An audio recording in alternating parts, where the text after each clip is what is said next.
Migraine, భుజం నొప్పి, నడుం నొప్పి, మోకాలు నొప్పికి నిజమైన పరిష్కారం ప్రాణ పెయిన్ క్లినిక్ లో.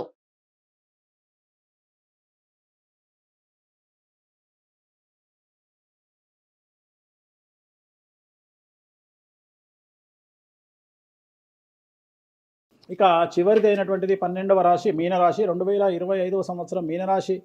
ఆదాయం 5, వ్యయం 3, రాజపూజ్యం 3, అవమానం 1. ఈ సంవత్సరం ఏలినాటి శని జన్మశనిగా మారుతుంది. ఎవరైతే 25 సంవత్సరాల పైబడి ఉంటారో, అంటే 25 ఇయర్స్ దాటిన వాళ్ళు ఉంటారో, వారి జీవితంలో విపరీతమైనటువంటి సమస్యలు ఈ సంవత్సరం కనిపించబోతా ఉన్నాయి. ముఖ్యంగా చిత్ర పరిశ్రమకు సంబంధించిన వారికి విపరీత సమస్యలు ఉంటాయి. సమస్యల్లో ఉండే భార్యాభర్తలకు ఈ సంవత్సరం ఎడబాటు తప్పదు.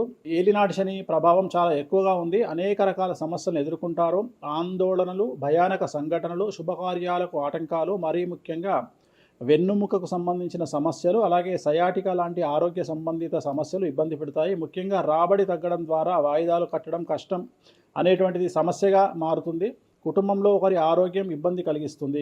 అలాగే వాహన ప్రమాదాలు, పోలీసు కేసులు, కోర్టు కేసు, మీడియాకి ఎక్కడం, అనవసర వివాదాలు చుట్టుముడతాయి. సంఘంలో గౌరవ ప్రతిష్టలు తగ్గుతాయి. మీ ఆలోచనల వల్ల, మీ చేతిలో స్వంత నిర్ణయాల వల్ల మీ చేతులారా సమస్యలు తెచ్చుకుంటారు. సంఘంలో ఇబ్బందికర వాతావరణాన్ని సృష్టించుకుంటారు. విద్యార్థులకు విదేశీయానంలో అడ్డంకులు, విదేశాల్లో ఉన్న విద్యార్థులకు ఉద్యోగంలో అడ్డంకులు, వీసాల పరంగా సమస్యలు ఏర్పడే అవకాశాలు కనిపిస్తూ ఉన్నాయి. ప్రభుత్వ రంగంలో పనిచేసే వారికి, మరీ ముఖ్యంగా ఐఏఎస్, ఐపీఎస్ లాంటి వారికి సిబిఐ, ఏసీబీ కేసులు, అలాగే వ్యాపారస్తులకు జీఎస్టీ, ఇన్కమ్ ట్యాక్స్ లాంటి వాటి వల్ల సమస్యలు ఉండబోతూ ఉన్నాయి.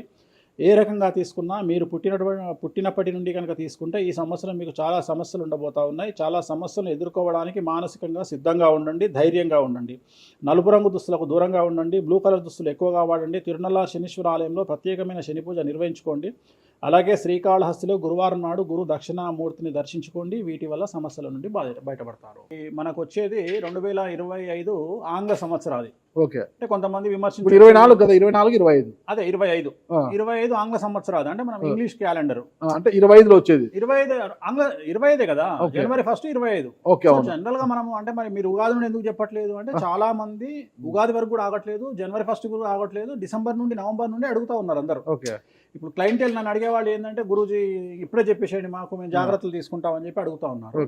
సో అందుకనే 2025 సంవత్సరం ఆంగ్ల సంవత్సరాది అంటే జనవరి 1 నుండి ఎలా ఉండబోతుంది అనేది మనం ఒకసారి చూసుకుంటే, అన్నిటికంటే ముఖ్యంగా ఈ వచ్చేటువంటి సంవత్సరం పేరు శ్రీ విశ్వావసునామ సంవత్సరము. విశ్వావసునామ సంవత్సరము. సో రాబోయేటువంటి ఎందుకు గురుగారు పేరు 60 సంవత్సరాల్లో ప్రతి సంవత్సరం ఒక్కొక్క పేరు వస్తుంటది. పేరుతో ఏం స్పెషాలిటీ లేదు. క్రోధినామ సంవత్సరం అనే నెగిటివ్ అట్లా ఏం లేదు.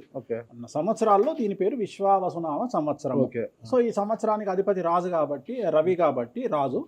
సో రవి మనకు కమాండ్ చేస్తూ ఉన్నాడు కాబట్టి, ఈ సంవత్సరం అతి ముఖ్యమైన విషయం ఏంటంటే, రాజకీయంగా దేశవ్యాప్తంగా, రాష్ట్రాల వ్యాప్తంగా పెను సంచలనాలు నమోదవ్వడము ఈ సంవత్సరం 2025 సంవత్సరం లక్షణాలు. ఎందుకంటే రాజుల మధ్యన, రాష్ట్రాల మధ్యన గొడవలు, మరీ ముఖ్యంగా కొంతమంది ప్రముఖ రాజకీయ నాయకులకు మృత్యుగండము, అలాగే అన్ని రంగాలలోకి సెలబ్రిటీలు, సినిమా ఇండస్ట్రీ, రాజకీయము, బిజినెస్, ఎనీ ఇండస్ట్రీ, యువకులు, మరి ముఖ్యంగా మగవాళ్ళు, యువకులు 40 సంవత్సరాల వయసులోపు ఉండే వాళ్లకు కార్డియాక్ అరెస్ట్లు అనేటివి ఈ సంవత్సరం అతి ముఖ్యమైన విషయం.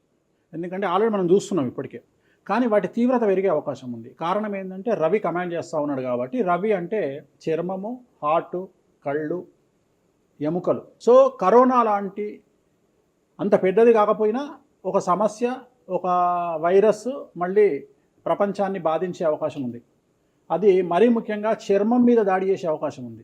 అంటే చర్మానికి సంబంధించినటువంటి ఒక సమస్యల బారిన పడి ఈ సంవత్సరము జనాలు వైరస్ బారిన పడే అవకాశం ఉంది మరీ ముఖ్యంగా. అలాగే ఇప్పుడు ఇంచుమించు 40 సంవత్సరాల లోపు యువకులకు కార్డియాక్ అరెస్ట్ అనేటువంటివి జరిగే అవకాశాలు కనిపిస్తూ ఉన్నాయి. అలాగే ఈ సంవత్సరం గుండెపోటు వల్ల మరణాల సంఖ్య చాలా ఎక్కువ. ఇదంతా 2025 జనవరి నుంచి. ఎగ్జాక్ట్లీ. అలాగే ఈ సంవత్సరము ఎండల తీవ్రత చాలా ఎక్కువ, విపరీతమైనటువంటి ఎండలు ఉండే అవకాశం ఉంది. అలాగే ఈ సంవత్సరాలు ప్రపంచవ్యాప్తంగా అగ్నిపర్వతాల పేలుడు అనేటువంటిది ఈ సంవత్సరం గమనించాల్సినటువంటి విషయం. అలాగే ఈ సంవత్సరం మంచు పర్వతాలు కరగడం వల్ల వాతావరణంలో మార్పులు గమనించాల్సి ఉంటుంది ఈ సంవత్సరం. అలాగే అమెరికా దేశానికి విపరీతమైనటువంటి గాలి తుఫానులు, వరదలు ఈ సంవత్సరం కనిపిస్తూ ఉన్నాయి. అలాగే 1-2 దేశాల మధ్యన యుద్ధ వాతావరణం ఖచ్చితంగా ఉండి తీరుతుంది, లేదా యుద్ధం ఆల్రెడీ జరుగుతున్నాయి కదా, అది ఇంకా పెరుగుతుంది. ఓకే ఇప్పుడు ఉన్న దానికంటే తీవ్రత పెరుగుతుంది నేను అనేది. ఓకే. అలాగే మనకు 2025 సంవత్సరంలో సెప్టెంబర్ 7వ తేదీ 2025 సంవత్సరం ఆదివారం రాహుగ్రస్త సంపూర్ణ చంద్రగ్రహణం ఏర్పడుతుంది. ఇది కుంభరాశికి వ్యతిరేకమైన ఫలితాలు ఇస్తుంది. అలాగే వచ్చే సంవత్సరం అంటే 2025 సంవత్సరంలో మే 9వ తేదీ నుండి సరస్వతి నదికి పుష్కరాలు అనేటువంటివి ఏర్పడతా ఉన్నాయి. ఈ సంవత్సరము రాజకీయ నాయకులకు సంబంధించి మరీ ముఖ్యంగా ఇందాక మనం మాట్లాడుకున్నట్టుగా పవన్ కళ్యాణ్ గారికి ఏలినాటి వెళ్ళిపోతుంది. అలాగే లోకేష్ గారి జాతకరీత్యా, పవన్ కళ్యాణ్ గారి జాతకరీత్యా విపరీత రాజయోగం అనేటువంటిది కనిపిస్తూ ఉంది. జగన్మోహన్ రెడ్డి గారికి లేదా రాజయోగం వల్ల? ఇప్పుడు లేదు, ఈ సంవత్సరం లేదు. ఓకే. అంటే 2025 సంవత్సరంలో లేదు. 29 కన్నా ఉందా? 20 అది మన తర్వాత మాట్లాడుకో. Okay okay. 25లో మాత్రము నేను అనేది ఏంటంటే ఇప్పుడున్న స్థాయి కంటే వీళ్ళిద్దరికి ఇంకా పై స్థాయికి వెళ్ళే అవకాశం ఉంది. లోకేష్ బాబు కానీ పవన్ కళ్యాణ్ గారు కానీ. అదే నాకు అర్థం కావడం, వాళ్ళిద్దరు మంత్రులే, నాకు తెలియదు కదా. మంత్రి, నాకు అర్థం కాదు. ఇంకా ఇప్పుడు ఉన్నటువంటి పదవుల కంటే కూడా గొప్ప పదవులను వీరు పొందేటువంటి అవకాశాలు కనిపిస్తున్నాయి. రాజ్యసభ తీసుకెళ్ళిన కేంద్రానికి వెళ్తారా ఏంటి? కేంద్ర మంత్రులు అవుతారా? కేంద్ర మంత్రులు వెళ్తారా? పెద్దదే కదా, కేంద్ర మంత్రి అనేది పెద్దది కదా. సో అది ప్రభాస్ గారి జాతకంలో చాలా అనుకూలమైనటువంటి ఫలితాలు, శుభవార్తలు వినేటువంటి అవకాశాలు కనిపిస్తా ఉన్నాయి. వివాహం అవుతుందా చెప్పలేము, ఎందుకంటే తులారాశి కాబట్టి వివాహం కావచ్చు. సో ఫ్యాన్స్ కి ఇది పండగనే, పెద్ద పండగనే. ఓకే.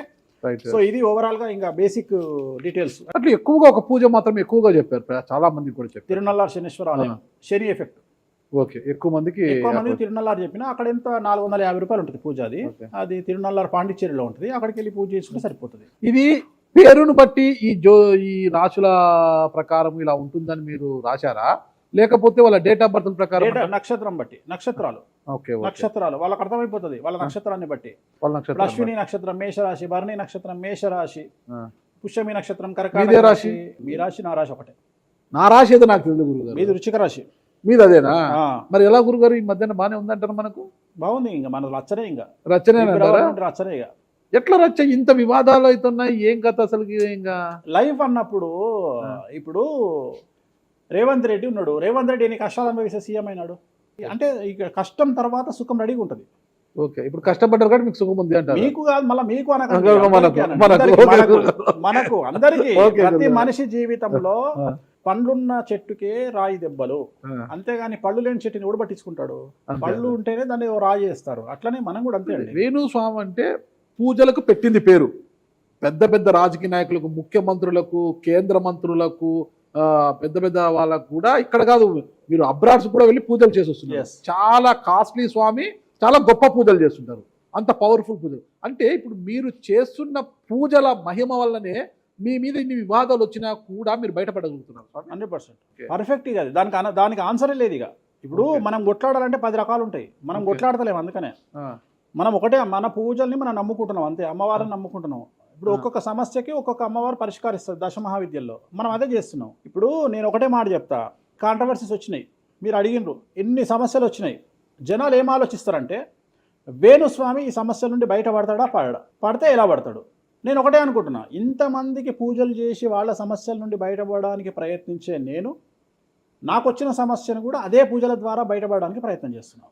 వివాదాలు చుట్టుముడుతున్నాయి, సోషల్ మీడియాలో వైరల్ అవుతున్నాయి, ఉమెన్ కమిషన్ మీ మీద ఫిర్యాదులు చేశారు. ఇన్ని చేసినా కూడా ఎక్కడా మీకు ఉచ్చు బిగుసుకోవడం లేదు, బయటపడుతున్నారు. ఇది మీ పూజల మహిమనా, లేకపోతే ఏమన్నా బ్రైబ్ చేస్తున్నారా? అమ్మవార్లు ఇప్పుడు ఉదాహరణ, మనం తెలుగు రాష్ట్రాల్లో ఉంటాం, వెంకటేశ్వర స్వామి వారు అంటే మనకు తెలుసు. ఇప్పుడు తమిళనాడులో పెరుమాళ్ అంటారు వెంకటేశ్వర స్వామిని. అదే నార్త్ ఇండియాకి వెళ్తే బాలాజీ అంటారు. వాళ్లకు బాలాజీ అంటే చాలా భయం.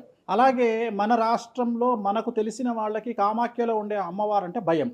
కానీ తెలియని వాడికి భయం ఉండకపోవచ్చు, వాడి ఇష్టం వచ్చినట్టు కామెంట్ చేయొచ్చు అమ్మవారు. చాలా మందికి మీరంటే భయం అనుకుంటా, అంటే మనం చేసే పూజల వల్ల ఉండొచ్చు. ఓకే. నేను అనేది ఏంటంటే, నేను చేసే అదే ఇందాక మనం మాట్లాడుకున్నప్పుడు అదే చెప్తున్నా, వామాచారంలో పూజలు చేయాలంటే భయపడతారు. కారణం ఏమిటి అంటే ఖచ్చితంగా మందును ముట్టుకోవాలి, నాన్ వెజ్ను ముట్టుకోవాలి. దానికి వీళ్ళు చేసే పూజలు అడ్డుపడతాయి. అంటే వీళ్ళు సమాజంలో భయపడతారు కాబట్టి వీళ్ళు వాటి జోలికి పోరు. తాంత్రిక పూజలు లాగా ఉంటాయి మీరు చేసే తాంత్రిక తంత్ర మార్గం అంటారు దాన్ని. శ్రీకాళహస్తిలో కాదు శ్రీకాళహస్తిలో రావుకేతు పూజ చేయించుకున్నారు కదా, తాంత్రిక పూజలే అది. నిమ్మకాయ పెడితే తంత్రమే, గుర్తుపెట్టుకోండి. అంతే, అంతే. నిమ్మకాయ ఎక్కడ పెట్టినా తంత్రమే. మిమ్మల్ని కాపాడుతోంది మీరు చేస్తున్న పూజల మహిమే. అంతే అంతే అంతే, తగ్గేదేలే. వాళ్ళే చూసుకుంటారు. ఆ. నేను అనే పాయింట్ ఏంటంటే, ఆ. నేను ఒకటే చెప్తున్నానండి, తప్పు చేస్తే ఆ. నన్ను అమ్మవారు సర్వనాశనం చేస్తుంది. ఓకే అమ్మవారిని విమర్శిస్తే వాళ్ళ సంగతి అమ్మవారు చూసుకుంటది. ఓకే అంతేనా? అంతే. ఇక ఓకే. నాకు అవసరం లేదు. నేను కొట్లాడను చెయ్యను, నాకు ఓకే. అనవసరం. నాకు లొల్లే వద్దు. నాకు నేను దేవుళ్ళని నమ్ముకున్నా, నా పని అదే. నాకు హిమాచల్ ప్రదేశ్ కామాఖ్య కాకపోతే, బాగాలముఖి కాకపోతే, తారాపీఠ పోతే, ఇప్పుడు మన తారాపీఠ పోయి వచ్చిన. చాలా మందికి తెలియదు, తారాపీఠ అని కలకత్తా నుండి 300 కిలోమీటర్లు ఉంటుంది. మీరు కావాలంటే గూగుల్ చేయొచ్చు. తారాపీఠ అని అమ్మవారు అండి.